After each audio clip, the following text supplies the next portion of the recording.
Bonsoir à toutes et à tous. C'est une nouvelle semaine, une nouvelle aventure avec le programme du soir sur New World Info, le décryptage de l'actualité. Pour débuter, on va s'intéresser à la France, la Première Guerre mondiale. 100 ans après, l'Afrique est-elle le dindon de la farce? C'est la question qu'on va poser à Mamadou Diouf, notre éditorialiste. Bonsoir Mamadou Diouf. Bonsoir Samuel. Je le disais, la France donc a commémoré ce dimanche le centenaire de la fin de la Grande Guerre. Des dizaines de chefs d'État et de gouvernements étrangers étaient dimanche à Paris, sur la place de l'Étoile de Paris, pour participer à la commémoration de l'armistice de la Grande Guerre. Encadrant Emmanuel Macron, on pouvait noter la présence de Justin Trudeau du Canada, Angela Merkel de l'Allemagne ou encore Mohamed VI, qui ont pris donc place au pied de l'Arc du Triomphe, qui était survolé par des avions de patrouille. Mamadou Diouf, d'abord, première question qui est peut-être un peu historique. Est-ce qu'il est normal, selon vous, qu'on parle de guerre mondiale? En quoi le caractère mondial de cette guerre?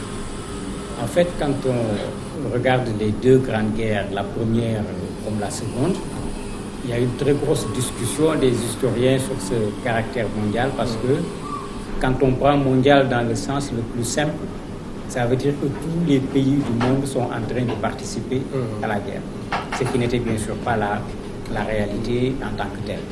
Mais quand on regarde également la façon dont le monde fonctionnait à l'époque, et même dans les deux grandes guerres, quand on fait les étapes de la guerre, il y a une étape qu'on appelle mondialisation de la guerre. Et généralement, c'est l'entrée en guerre des États-Unis en tant que puissance de cette période-là, pour dire que ce que l'on voit aujourd'hui ne date pas d'hier seulement, mais il y a des gens, quand ils sont quelque part, on considère que le monde est là, et il y a d'autres, quand ils sont quelque part, on considère que le monde n'est pas là. Il faut revoir cette lecture qu'on a à faire, en sorte que quand certains sont considérés, sont plutôt concernés, on pense que c'est le monde. Quand d'autres sont considérés, on pense que c'est une portion du monde, ce n'est pas le monde. Alors, la célébration qui a quand même eu lieu hier à Paris, il y a eu plusieurs chefs d'État. Est-ce que vous pensez que l'Afrique était suffisamment représentée hier? Numériquement, certainement. Mais est-ce que c'est une représentation numérique qui résout le problème? On a vu comment le président américain, tout comme le président russe, ont tenu à marquer leur présence en allant dans le sens même de célébrations particulières concernant leurs propres soldats. À part le fait que le président malien ait accompagné le président Macron au niveau de l'inauguration à Reims, en quoi on a senti les présidents africains là-bas? C'est vrai qu'un Africain intellectuel a pris la parole au niveau de certaines de ses activités pour parler en quelque sorte au nom des Africains, mais je me dis qu'on n'a pas donné aux Africains la place qu'ils méritaient, parce que dans cette guerre, nos arrière-grands-parents sont allés, beaucoup sont restés là-bas, ils ont participé de façon manifeste à la victoire de la Première Guerre mondiale. Est-ce que finalement le rôle même de l'Afrique dans cette guerre a été déterminant? Le rôle a été déterminant, parce que quand on prend le cas de Reims, où le président malien est allé pour inaugurer ce sorte de symbole destiné à ces soldats africains de façon générale, au moment de la bataille, il y avait 15 000 soldats africains. Dans d'autres endroits, au niveau des tranchées en particulier, quand on regarde les témoignages de quelqu'un comme Clémenceau, Clémenceau disait, et c'est terrible quand on le lit parce que ça date pratiquement de 1917, il leur disait, quand vous êtes en train de vous battre, vous êtes en train de vous libérer vous-même. Il disait également que par le sang, nous sommes devenus des frères. Mais ça, c'était dans le chaud de la bataille. Mais après la bataille, c'est comme si on a oublié que c'était du corps à corps, c'était du sang, et comme le dit quelqu'un, tous les sangs étaient rouges. Il n'y avait pas un sang noir, il n'y avait pas un sang blanc, et sur plusieurs fronts, les Africains ont joué un rôle important, et il y a des témoignages historiques qui sont là, qui sont faits par Mangin, par d'autres généraux qui ont eu à diriger cette guerre-là, qui reconnaissent ce que les Africains ont fait. Maintenant, il y a d'autres historiens de la seconde époque, si on peut les appeler ainsi, qui disent non, c'était des armées qui n'étaient pas suffisamment préparées, ils n'étaient pas suffisamment disciplinés, mais ce que les faits ont montré, c'est que les Africains ont joué leur rôle. Ils ont vraiment joué leur partition dans la Première Guerre mondiale. Le drame, c'est qu'on ne leur a pas reconnu l'effort qu'ils ont fourni. Alors, dans mes préparatifs pour cette émission, je suis tombé sur un document où on fait un peu le bilan en termes de chiffres, de nombre de personnes tuées. Je vois, on parle de Russie, Allemagne, France, Autriche, Hongrie, Grande-Bretagne, Italie, Empire ottoman. On a lu le nombre de morts et je ne vois nulle part l'Afrique. Oui, c'est ce que, comment il s'appelle encore, Alain Mobankou disait dans son discours. Il disait que de la même façon qu'il faut refaire l'histoire de l'Afrique, parce que ça a été fait plus tôt par ceux qui ont colonisé l'Afrique, il faut refaire également l'histoire de cette Première Guerre mondiale. Ce n'est pas une surprise, parce que quand on regarde les manuels qui sont enseignés au niveau de la France, mais comment on appelait ça encore, l'armée noire, puisque c'est comme ça qu'on l'appelait, mais c'est des petits paragraphes, comme si c'est des gens qui étaient venus se promener en France pendant la guerre, alors qu'ils ont eu des actions déterminantes pendant la guerre. Mais je suis d'accord avec lui sur ce plan-là. Comme d'habitude, l'histoire, même si on ne le dit pas, a toujours sa petite dose en termes de doctrine. Parce que si tu ne fais pas ton histoire, qui le fera à ta place? Donc il y a de quoi effectivement faire un travail de recherche là-dessus, comme eux ils l'ont fait, parce que quand on regarde ce qu'eux-mêmes ils ont fait, ils ont même travaillé sur les individus. Il y a quand même Bakary Kamian, un Malien, professeur agrégé d'histoire, qui a fait un travail. Il a publié un ouvrage qui fait pratiquement 468 pages, qui porte là-dessus, qui s'appelle « Des tranchées de Verdun à l'église de Saint-Bernard, 80 000 combattants au secours de la France ». Le titre même est indicatif. Et il s'est même permis de répertorier les soldats maliens en particulier qui sont tombés au front en donnant leur nom, en donnant le lieu où ils sont tombés, la date où ils sont tombés, etc. Vraiment un travail de fouiller, si on peut le dire, au niveau des archives de la France, de Dakar et du Mali. Le même travail doit être fait au niveau de tous les pays qui ont envoyé des soldats pour que, puisque les autres n'ont pas montré ce que ces soldats ont fait, que chaque pays puisse montrer ce que ces soldats ont fait au niveau de ce front pour qu'on reconnaisse une bonne fois pour toutes que l'Afrique a participé, et pas de façon symbolique, mais de façon réelle, à la libération de la France et de l'Europe de façon générale. Finalement, la faute, c'est aux historiens africains eux-mêmes. Pas seulement aux historiens africains, parce que je crois qu'en faisant ce devoir de mémoire, en célébrant ce centenaire, il fallait le célébrer pour tous ceux qui se sont battus pour libérer la France. Mais quand on voit la façon dont ça s'est célébré, de la même manière que vous avez cité des pays où on décrit clairement le nombre de morts, nous, on nous oublie. Quand vous regardez les cérémoniales, même les adversaires à l'époque, parce que l'Allemagne, il ne faut pas qu'on l'oublie, n'était pas un allié, mais plutôt un adversaire, ont eu plus de place que les Africains qui sont venus aider à la libération de la France. Quand on lit cela, ça pose problème. C'est bon qu'on parle de la paix mondiale, qu'on puisse se retrouver, c'est un idéal, mais quand on fait le centenaire de la Première Guerre mondiale, il faut donner aux Africains la place qu'ils ont occupée pendant cette guerre.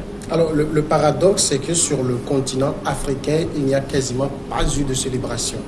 Oui, c'est plus que dommage, parce que la statue que le président Macron est allé, à la limite, réinaugurer avec le président malien, il ne faut pas qu'on oublie que c'est une statue qui avait d'abord été érigée en 1924. Et elle avait été érigée en même temps à Reims, à Bamako et à Dakar. À Reims, pendant la Seconde Guerre mondiale, puisque les Allemands considéraient les Noirs comme leurs bêtes noires pendant la guerre à cause de leur vigueur au niveau des batailles contre les Allemands, c'est eux qui ont enlevé la première statue qui était là. Donc on a reconstruit cette statue.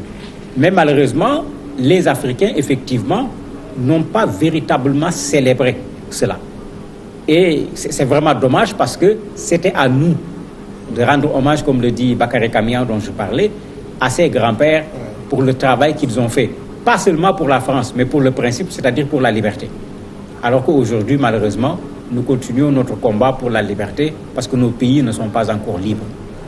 Alors, certains estiment que le fait que l'Afrique relègue cette célébration aux oubliettes s'explique par le fait que durant la guerre, il y a de mauvais souvenirs, surtout en termes des impôts qu'on faisait lever sur les colonies pour financer la guerre. Et donc, il fallait oublier. Oui, mais non, il ne faut pas oublier parce que la guerre, c'était deux choses.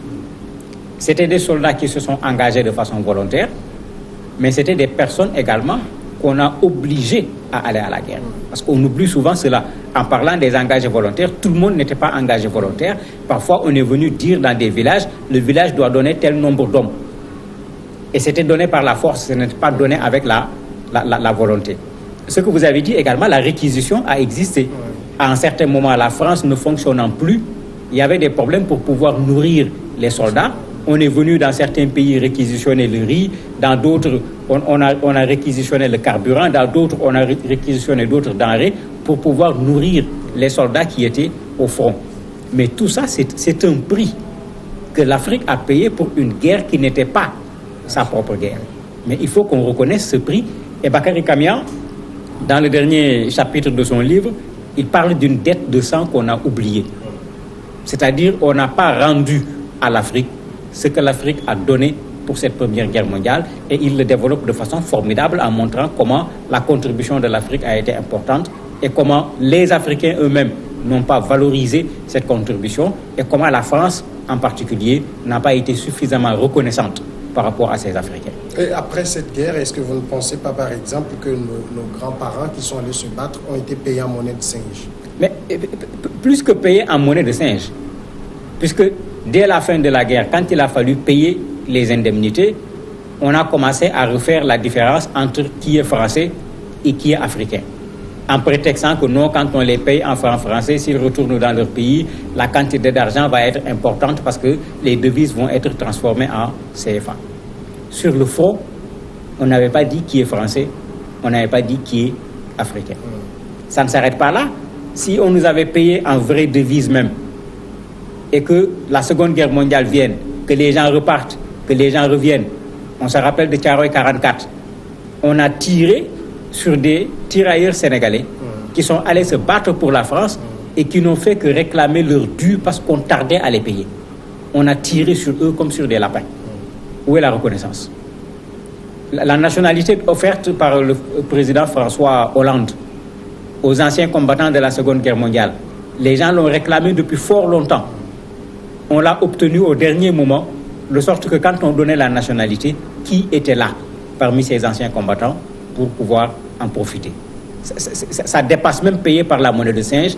C'est comme si à un certain moment, on ne voulait même pas reconnaître ce que l'Afrique a fait pour la France en particulier, pour l'Europe de façon générale, dans la Première Guerre mondiale en particulier. Et il y a surtout cette expression qui est assez péjorative, vous venez de l'utiliser, qui reste en vogue aujourd'hui, tirailleurs sénégalais. Ce n'était pas une expression pour valoriser nos aïeux à l'époque.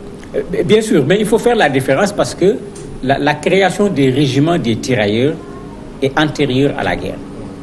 Ça a été créé vers la fin pratiquement du 18e siècle, du 19e siècle plutôt, et ça a été fait pour des gens qui, dans un premier temps, étaient utilisés à l'intérieur même des colonies pour le maintien de l'ordre. C'est quand la guerre est venue que c'est devenu ce régiment extrêmement important. Ça a été créé au Sénégal. C'est devenu ce régiment extrêmement important qui n'est plus le petit groupe créé par Faidherbe à l'époque, mais un groupe extrêmement important de gens qui n'étaient pas tous de nationalité sénégalaise. Et après, il y a eu toute une dissertation sur effectivement l'expression tire ailleurs. Est-ce que c'est des gens qui tiraient ailleurs? Mais ce n'est pas ça qu'on retrouve dans les témoignages, parce qu'au niveau du front de Litre, quand ils étaient là-bas, on voit des témoignages écrits qui parlent de la ténacité, de la bravoure de ces soldats noirs. On disait même que c'est eux que les Allemands ne voulaient surtout pas avoir en face d'eux à cause de la bravoure dont ils faisaient preuve au moment des combats. Est-ce que vous pensez quand même que les historiens africains pourront un jour faire le travail nécessaire pour que l'Afrique soit suffisamment comptée dans ce genre de célébration? À mon avis, ils doivent le faire. Ça a commencé, personnellement, je travaille sur un ancien combattant de la Première Guerre mondiale, un Malien qui s'est finalement installé au Burkina. Mais on se rend compte qu'il y a plein de choses qui ne sont pas dites. Parce qu'il a fait des témoignages lui-même, il a été sur le front, il a été au niveau des tranchées. Et il y a plein de choses qui sont là si nous ne les prenons pas aujourd'hui. Même le jour où les historiens vont vouloir faire le travail, qui sera témoin? 1918, aujourd'hui, ça fait déjà un siècle. Quand je fais le travail au Burkina, il m'est arrivé de rencontrer quelqu'un qui a 104 ans, ce qui est rare, qui a gardé sa lucidité, qui peut témoigner. Mais à 104 ans, il avait 4 ans en 1918. C'est-à-dire, quand on cherche les éléments de 1918, il n'est pas en mesure de nous dire ce que lui-même il a vécu. Il est obligé de nous dire ce que ses parents avaient dit. Donc, si le travail n'est pas fait aujourd'hui, on risque encore une fois de perdre une bonne partie de notre histoire. Et il faut effectivement que les historiens s'y mettent. Comme les Français l'ont fait, ils n'ont pas fait l'histoire de la guerre de façon générale. Ils sont allés faire l'histoire de chacune des personnes qui ont participé à la guerre, jusqu'à aller même faire l'histoire de la copine du soldat qui est allé sur le front.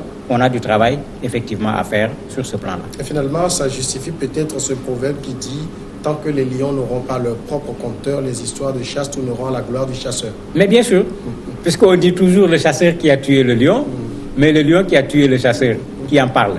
Personne. Il faut qu'effectivement, comme on l'a fait sur l'histoire de l'Afrique de façon générale, à travers l'énorme document qu'on appelle Histoire générale de l'Afrique avec le professeur Kizerbo, il faut qu'on retravaille également cette question de la guerre pour qu'on mette la contribution africaine à la Première Guerre mondiale à la place où elle doit être.